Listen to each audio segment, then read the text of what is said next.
Hello friends, আজকে আমি আরেকটা নতুন রেসিপি নিয়ে আপনাদের কাছে এসেছি। Welcome to my channel. আশা করি আপনারা সবাই খুব ভালো আছেন, সুস্থ আছেন। আজকে আমরা করব ডিম কষা। এটা খুবই প্রিয় একটা খাবার বা আমাদের বাঙালিদের, শুধু বাঙালি বললে ভুল হবে, বলতে গেলে অনেকেরই এটা প্রিয় খাবার। আর আজকে আমরা সেটাই করব। প্রথমে আমি 2 টেবিল চামচ তেল নিয়ে নিয়েছি।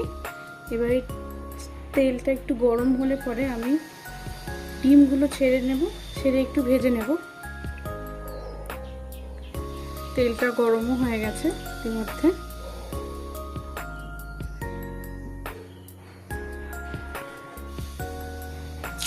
ডিমটা ছেড়ে ডিমটা ভালো করে নিচ্ছি।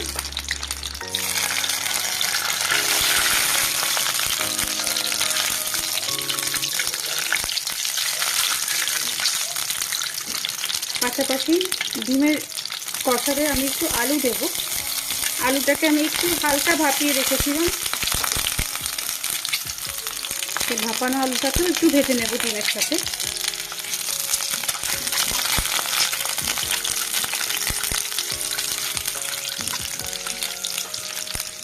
আলুটা যখন আমি ভাপিয়েছিলাম তখন আমি হালকা একটু নুন দিয়ে ভাপিয়েছি, সুতরাং সেই জন্য আমি এখন আর নুন দিচ্ছি না। আর ডিমটাও আমি এমনি ভেজে নেব।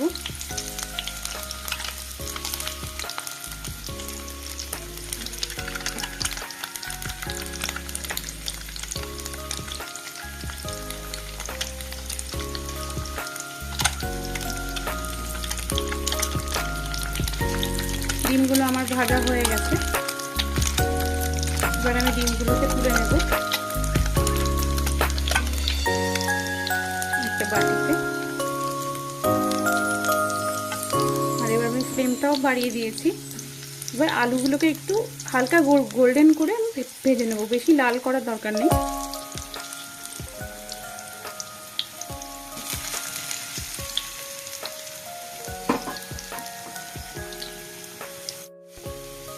আলুগুলো প্রায় হয়ে এসছে, এক পিঠ করে পিঠটা আমি পাল্টে দেব। পাল্টে দিয়ে এবারে আরেকটুখানি ভেজে আমি তুলে নেব আলুগুলোকে। ফ্রেন্ডস, আলুগুলো হয়ে এসছে। আলুটাকে এবার আমি তুলে নিচ্ছি।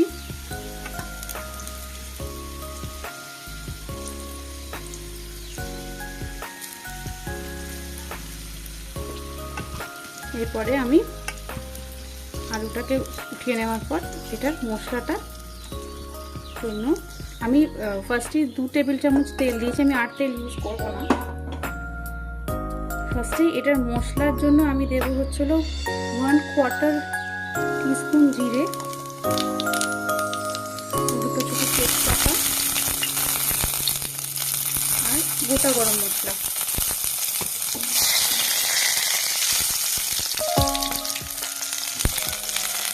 এটার পর আমি একটুখানি স্লাইস করা পেঁয়াজ, একটা বড় পেঁয়াজকে আমি স্লাইস করে নিয়েছিলাম, সেটা আমি দিচ্ছি। পেঁয়াজটা একটু পিঙ্কিশ হয়ে গেলে আমি তারপরে যেটা বাটা মশলা বা মিক্সিতে যে মশলাটা আমি করে রেখেছি সেটা দেব।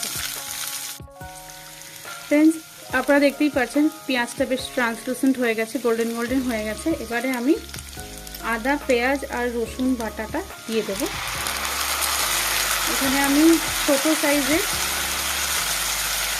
4টে পেঁয়াজ ব্যবহার করেছি, 1 ইঞ্চ একটা আদা নিয়েছি আর 10 থেকে 11 কোয়া রসুন নিয়েছি। প্রায় 11 কোয়া রসুন দিয়েছি, দিয়ে এটা মিক্সিতে আমি পেস্ট করে নিয়েছি। আর 3টে কাঁচা লঙ্কা দিয়েছি। এবার এই মশলাটা একটু হোক, ততক্ষণে কাঁচিয়ে দিয়ে দেবো।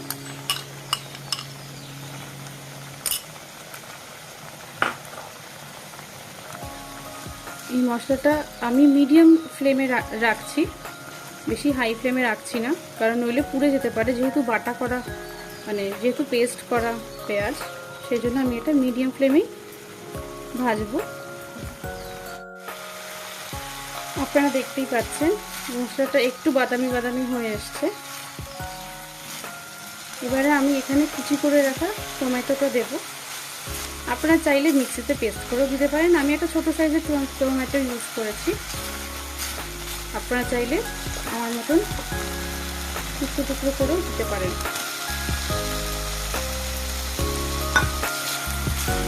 টমেটোটা একটু গলে গলে গেলে তারপরে আমি পাউডার মশলাগুলো দিয়ে দেবো। ফ্রেন্ডস, এখানে পেঁয়াজটা ভাজা ভাজা হয়ে গেছে। এবারে আমি মশলাটা দিয়ে দেবো।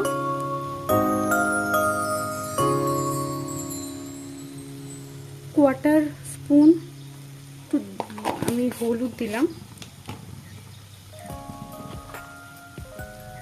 কোয়ার্টার টিস্পুন আমি 1.5 কোয়ার্টার টিস্পুন আমি লঙ্কার পাউডার দিলাম, এটা ঝাল লঙ্কার পাউডার। আর জিরে পাউডারও আমি এই সেম চামচেরই 2 চামচ দিলাম।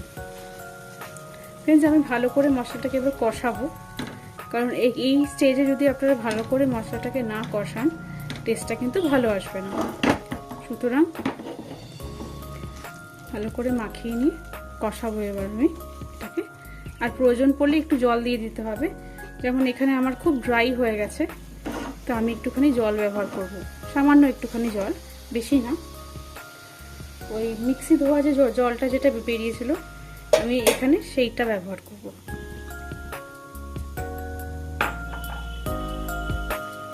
মিডিয়াম টু হাই ফ্লেমে এটাকে ভাজছি আমি এখন।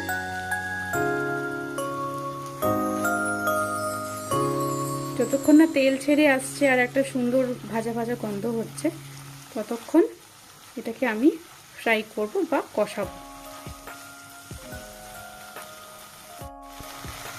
বন্ধুরা, আপনারা এখানে দেখতেই পাচ্ছেন যে মশলাটা অনেকটা ভাজা ভাজা হয়েই এসছে। এবার যেহেতু মশলাটা একটু ভাজা ভাজা হয়ে এসছে, এবার আমি কি করব, ডিম আর আলুগুলো সব দিয়ে দেবো।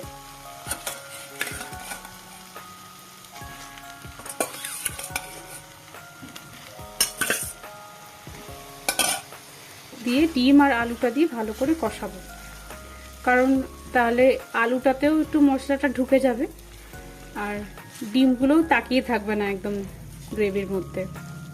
সুতরাং আমি এটা এখন একটু ভালো করে কষিয়ে নিয়ে তারপরে যখন জল দেব আমি আবার আপনাদেরকে দেখাবো।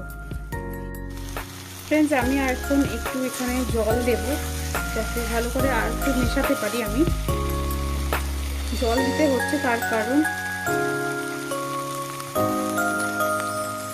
একেবারেই ঘন হয়ে গেছে আর আমি এটা এখন হাই ফ্লেমে করছি। একটু জল দিয়ে কষাবো। আর আমি মাঝে অল্প একটু নুন দিয়েছিলাম, সেটা আমার ভিডিও করা হয়নি, তাই আপনাদেরকে বলে দিলাম।